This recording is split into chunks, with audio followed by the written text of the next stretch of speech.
Hello everybody and welcome along to today's video, where today I'm continuing my countdown of every single episode of the Peter Capaldi era from 40 to 1. This week I'm looking at numbers 20 through to 11, so what episodes are just going to miss out on that top 10? Let's get straight into it with number 20. So coming in at number 20 we have Before the Flood, the second part of the underwater base ghost two-parter from early series 9, which is a story I actually really enjoyed both parts of, but this part probably slightly less than Under the Lake.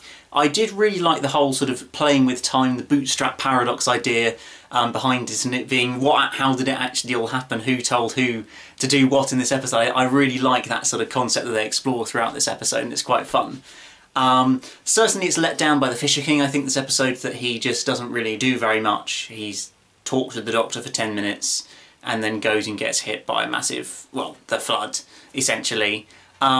When he was this sort of really big built-up villain, it was quite a spectacular costume and looking monster, to then just go and kind of waste it away was a little bit disappointing, so that's why I think it knocks it down a little bit. But it is still a thoroughly enjoyable second part to a story and has a pretty good resolution to it as well, with the Doctor sort of tricking them all. Obviously, we all knew he was going to appear in that chamber that had been locked away for hundreds of years or something. It was always obvious he was going to turn up in that one. But it was still a good resolution all the same, and I did really like the sort of breaking the fourth wall opening scene with the comparing it to Beethoven's Fifth and everything. That was fantastic, and of course the Doctor playing the Doctor Who theme on the guitar is just brilliant, really. So that's why it comes in at number 20. And in at number 19, it's the part just before it, it's Under the Lake, which for me feels like absolutely classic 1970s Doctor Who.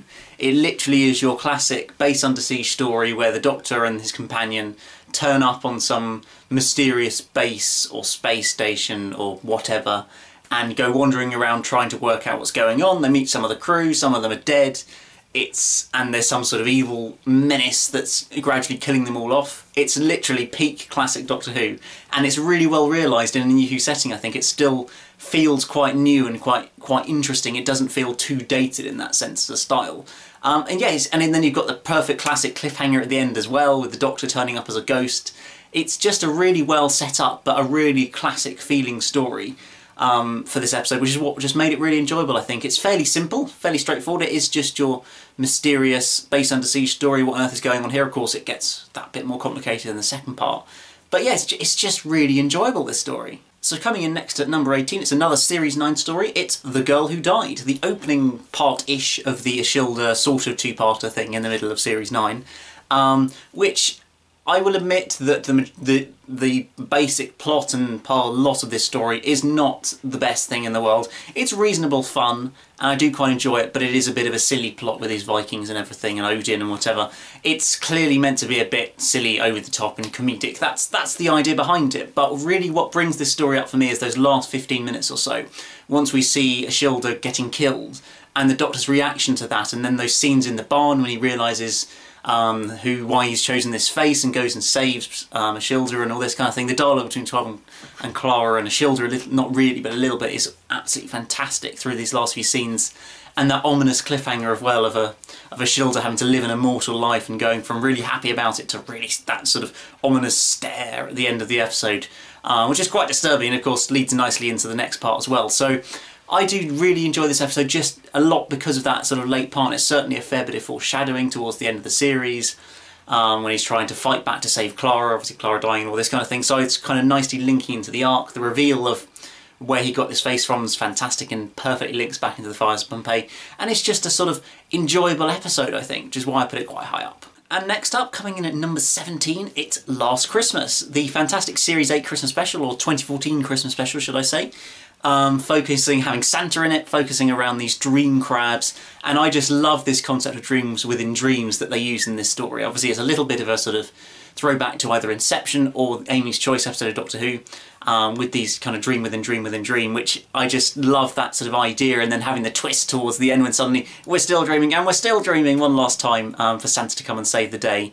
And of course, because I'm a big fan of 12 Clara, I love the ending when we find out that Clara is actually sticking around for another series. Clearly that's probably going to either, if you love Clara, you love that scene. If you hate Clara, you hate that scene. And that's fair enough. But for me, I love it, so it really pushes that story up with that wonderful Santa appearing and old Clara becoming young Clara again. It's a great way to end it all.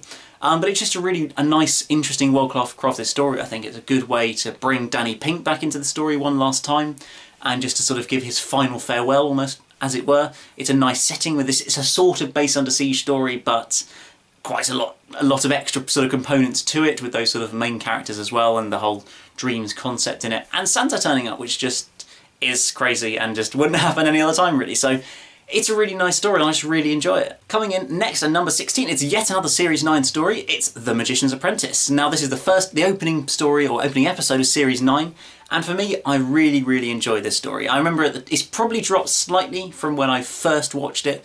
I mean, I remember back in 2015 when this episode first aired, I was almost in shock at the cliffhangers end to this episode. For me personally, it's probably in the top 3 best cliffhangers in Doctor Who history, when you end the episode with seemingly Missy dead, Clara dead, the TARDIS has exploded, and the Doctor's about to kill a young Davros. I don't think the stakes can get quite higher than that in episode 1. It's pretty crazy, so that obviously pushes the episode up for me quite a lot, and those scenes towards the end of the episode are the sort of strongest parts. The Skaro reveal is just incredible. I love that sort of, with the Darkening and Starlit Night playing in the background and the CGI as it's suddenly gradually fading in, and we're all suddenly starting to recognise, wow, we're actually on Skaro, this is proper classic Who Skaro, this is pretty incredible. So that was brilliant. And the opening scene as well, with Davros on the battlefield, and when he reveals who he is, the shock on the Doctor's face as he decides to run away from this young Davros is brilliant in those few moments there. So that's what really pushes up for me. It does have it's a little bit too slow at times. After the opening sequence, there's sort of, when they go around the colony staff goes around these various planets, it's a little bit slow and prolonged. I do quite like the stuff with the Doctor and his playing his guitar and on the tank and all that kind of thing. I don't find it as cringy like some people do or out of character. I do quite enjoy it. Again, it's probably a bit too long, but it is quite enjoyable as well. So that's why it comes quite high on my list. Now at number 15, it's yet another Series 9 story. We're loving Series 9 today. It is The Zygon Inversion. And of course, the second part of the Zygon two-parter of Series 9. It is a good episode with an amazing climax. I don't really need to say much more than Peter Capaldi's speech in this episode, because we all know it is probably his best moment in Doctor Who. It's certainly in his top 3 defining moments as the Doctor, I think. That speech, those 10-12 minutes of just him, an occasional line of Bonnie, it's just incredible. His performance, the dialogue in there, it's just off the scale amazing, really. The rest of this story isn't that special. It's good, it's a reasonable alien invasion story, but with Zygons, so it's a slight twist to it.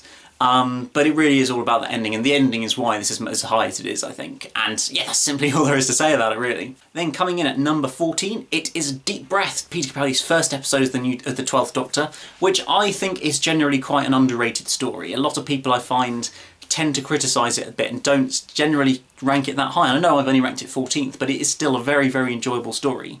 Probably isn't quite edge to the 11th hour, but it is still a very good introduction for the Doctor. It really, the length obviously it's an hour and a quarter. It works both ways. It gives more time for us to explore the new Doctor, but maybe a little bit too slow and long at times.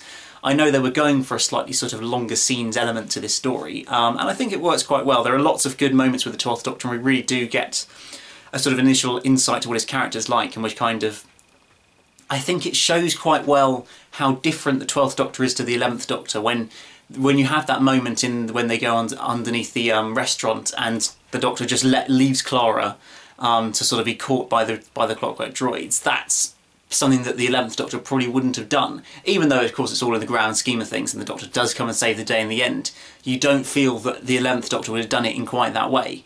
So I think it's good to show that this is a very different Doctor, and we have a good plot which lends itself to showing that, I think, through this story.